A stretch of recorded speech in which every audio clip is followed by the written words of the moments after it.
We've generally been fans of BMW's new i sedans, but there wasn't the same love for the new electrified 5 at this year's event. A couple of years ago, the BMW i4 silently rolled up and almost stole the Car of the Year calipers.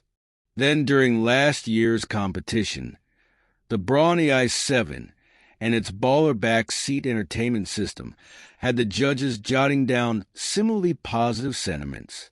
Now, it was the 2024 BMW i5's turn to show off its electrified bona fides. But after evaluating the new 5 Series EV, there simply wasn't the same enthusiasm for this i in the eyes of most judges. Why was that? Good question. On paper, at least, the i5 hews to much the same formula as its i4 and i7 EV stablemates. Like the other rollouts, the i5 launched with a rear motor, rear-drive model eDrive 40, plus a much quicker dual-motor all-wheel drive variant M60 xDrive, and it's now also available as the xDrive 40 dual-motor version. It features the latest in BMW infotainment technology in the form of its iDrive 8.5 suite and BMW's newest curved display that spans much of the dashboard. And the i5's cabin layout is decidedly upscale in its approach, with a tech-forward look and feel. As an EV, the two particular i5s we tested met the Motor Trend road trip range test benchmarks from an overall perspective, with both models coming in almost right on their EPA numbers. And while they aren't the most efficient when it comes to their EPA MPG ratings, their 84.3 kilowatt-hour battery pack charges quickly. We recorded a 215 kilowatts best speed from a high-speed charger. They also performed well in our performance testing, with a 3.4-second 0 to 60 time. The 593 horsepower i5 M60 was the second quickest model we tested at this year's Car of the Year, behind the Porsche Taycan 3.2. Meanwhile, the 335 horsepower eDrive 40 clocked a 5.1-second number. Not bad for a couple of 5,000-ish pound sedans. But despite the impressive numbers, the judges weren't as filled with glee about what the i5 brought to this year's COTY Jamboree.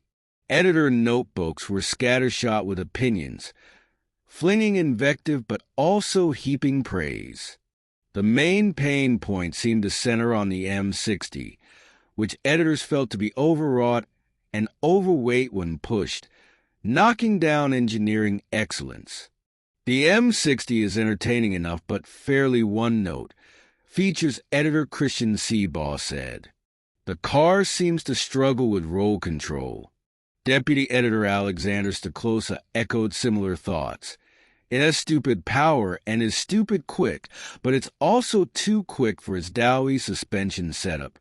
Most felt the eDrive 40 to be the more cohesive package dynamically, more fun to drive, and a pretty solid value for $68,275 to start.